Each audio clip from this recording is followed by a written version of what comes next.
Language and social interaction. So according to Vygotsky, language believe that young children use language both to communicate socially and to plan, guide, and monitor their behavior a self-regulatory fashion called inner speech or private speech. And also according to Vygotsky, language developed from social interaction for communication. For him, language is a man's greatest tool, a means for communicating to outside world. According to Vygotsky, social interaction, the social environment or the community takes in a major role in one's development. The effective learning happens through participation in social activities, parents, teachers, and other adults in learners' environment at contribute at the learning process. Parents, teachers, and adults are role models. They assist, give direction, and one who explain and provide advice or correction of the learners. Peers cooperate and collaborate and enrich the learning experience. So we have three forms of language: social speech, inner speech, and private speech. When we say social speech, typically at the age of 2 years old, external communication used to talk to others. When we say private speech, typically at the age of 3 years old, direct to the self and serve an intellectual function. When we say inner speech, typically age of 7 years old, takes on a self-regulating function and transform into silent speech. Information processing theories. Information processing is how individuals perceive, analyze, manipulate, use, and remember information, unlike Piaget's theory. This approach proposes that cognitive development is ongoing and gradual, not organized into distinct stages. The areas of basic cognitive changes generally occur in 5 areas. Memory improvements are seen in working memory and long-term memory. Processing speed with maturation, children think more quickly. Processing speed improves sharply between age 5 and middle adolescence levels of around age 15 and does not appear to change between late adolescence and adulthood. Organization of thinking. As children mature, they are more planful, they approach problems with strategy, and are flexible in using different strategies in different situations. Metacognition. Older children can think about thinking itself. This often involves monitoring one's own cognitive activity during the thinking process. Metacognition provides the ability to plan ahead, see the future consequences of an action, and provide alternative explanations of events. Changes in attention have been described by many as the key to changes in human memory. However, attention is not a unified function. It is comprised of sub-processes. Our ability to focus on a single task or stimulus while ignoring distracting information called selective attention. There's a sharp improvement in selective attention from age 6 into adolescence. Sustained attention is the ability to stay on task for long periods. The ability to switch our focus between tasks or external stimuli is called divided attention or multitasking which also improves into adolescence. Selective attention. The ability with selective attention task improves through childhood and into adolescence. While children's selective attention may be inconsistent during middle childhood, adolescents demonstrate an ability to select and prioritize stimuli for attention reliably. The development of this ability is influenced by the child's temperament, the complexity of the stimulus or task, and may be dependent on whether the stimuli are visual or auditory. Found that children's ability to attend to visual information selectively outpaced that of auditory stimuli.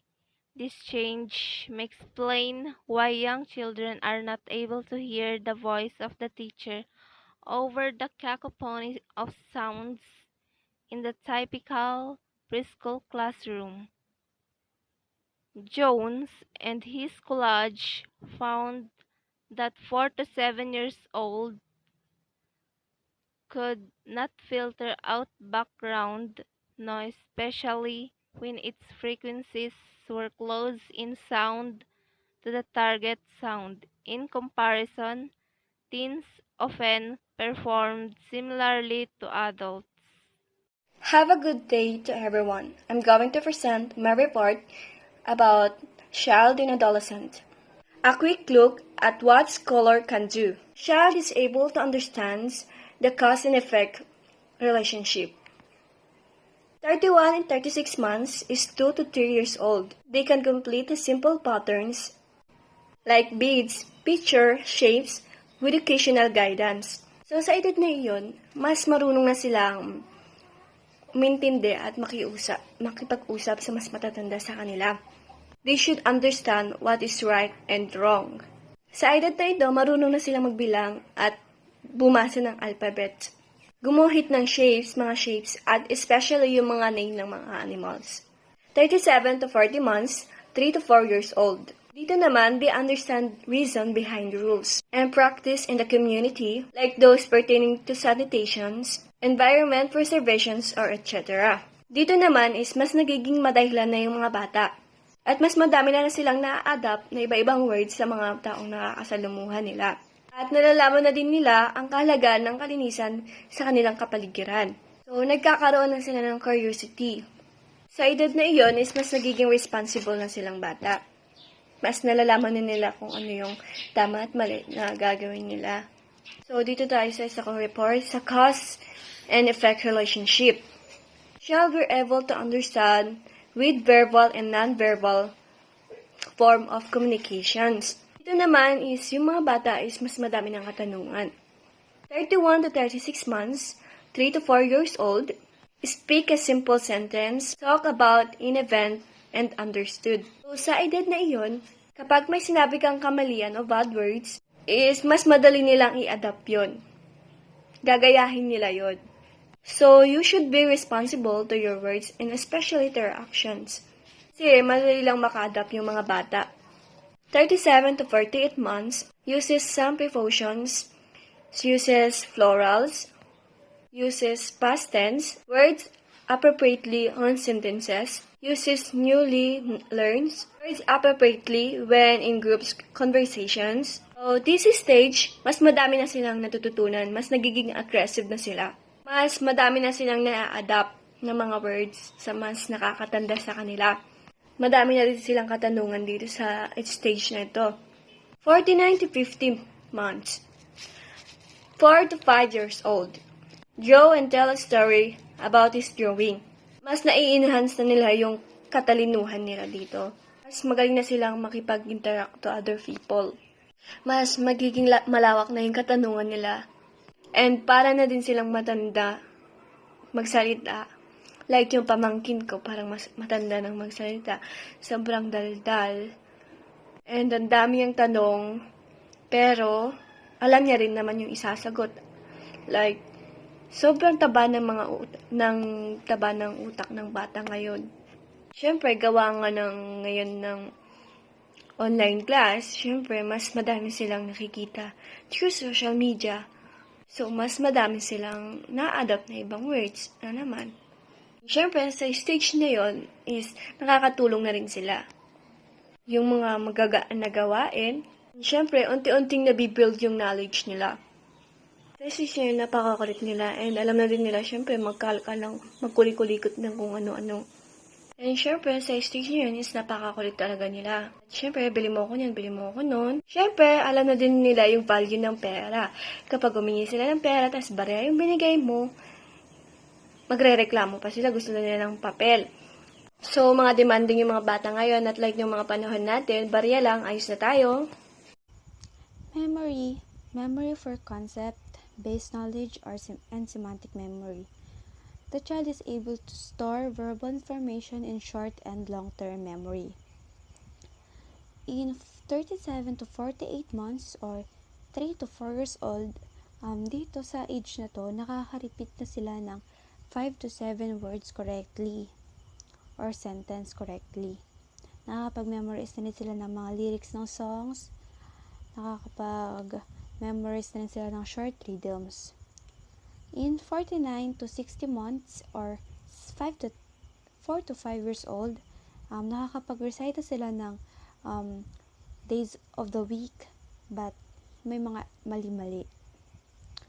In 61 to 71 months or 5 to 6 years old, nakakapag-recite sila ng mga days of the weeks with no errors. Nakakapag-recite na rin sila ng mga months of the years with some errors. Higher ordered mental abilities are logical reasoning. The child is able to follow logic and events, a reason while this happens, and draw accurate conclusion by evaluating fact presented to him.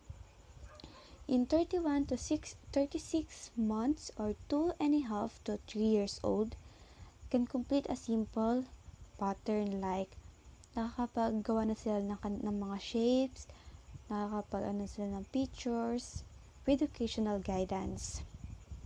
37 to 48 months or 3 to 4 years old, they can tell what is silly or wrong with observed picture scenes. They appreciated humorous stories or jokes that his or her parents or peers also find funny. Like, nakakapag-appreciate sila ng mga knock-knock jokes like that. They can complete a simple pattern like pictures, shapes, without guidance. 49 to 60 months or 4 to 5 years old, know that certain elements remain the same even if their position change. Example is 2 plus 3 is equal to 5 or 3 plus 2 is equal to 5.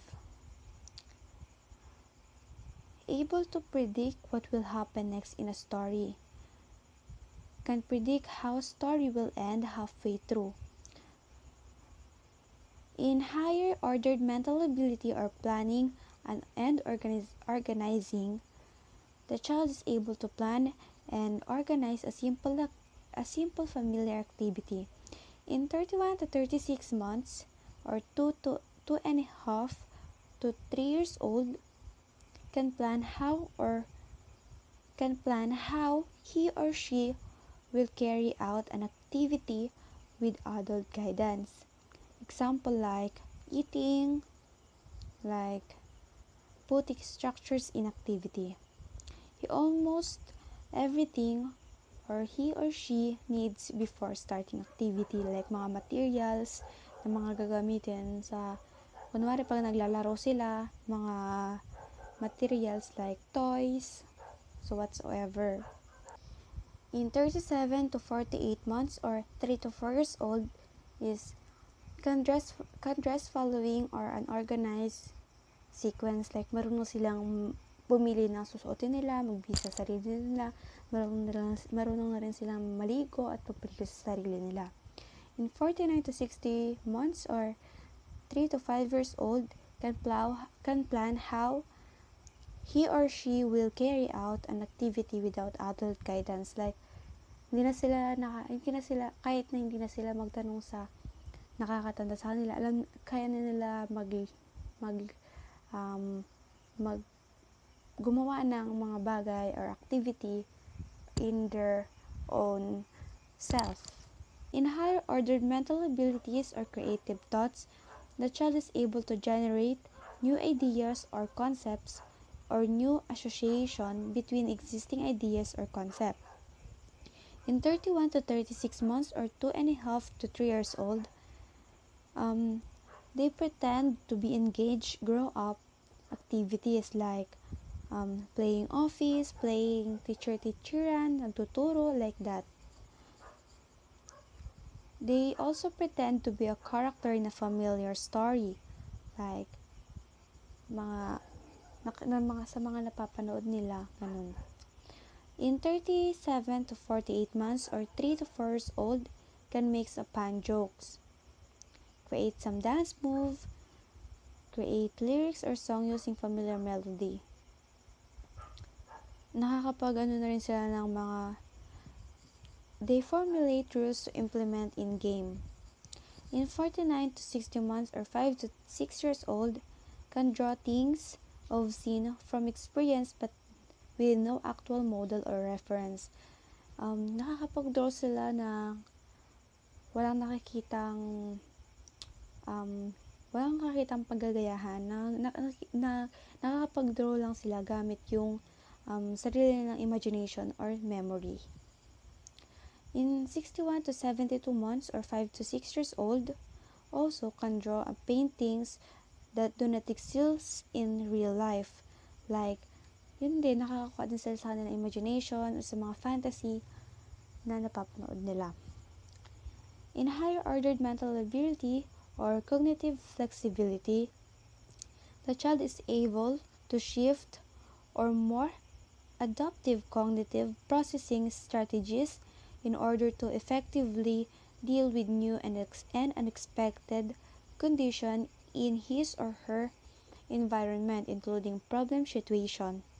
In 37 to 48 months or 2.5 to 3 years old, motivate action based on new experience, like change block structure that falls, explores alternative solution to a problem and select one options, is able to shift activities without much fuss, is able to know where the topic of conversation has changed and adjust accordingly. Higher order mental abilities, logical reasoning, creative tools. Higher order thinking known as a higher order thinking skills has is a concept of education reform based on learning taxonomy such as Bloom's taxonomy. For example of Bloom's taxonomy is analyze. When you say analyze is take info apart and explore relationship. And next is the evaluate. Evaluate is the critically examine info and make judgments. And create it means is use info to create something new. And apply is use info and new but similar form. And understand in making sense out of information. And the last one is remember, find or remember info. The idea is that some types of learning require more cognitive processing than others but also have more generalized benefits.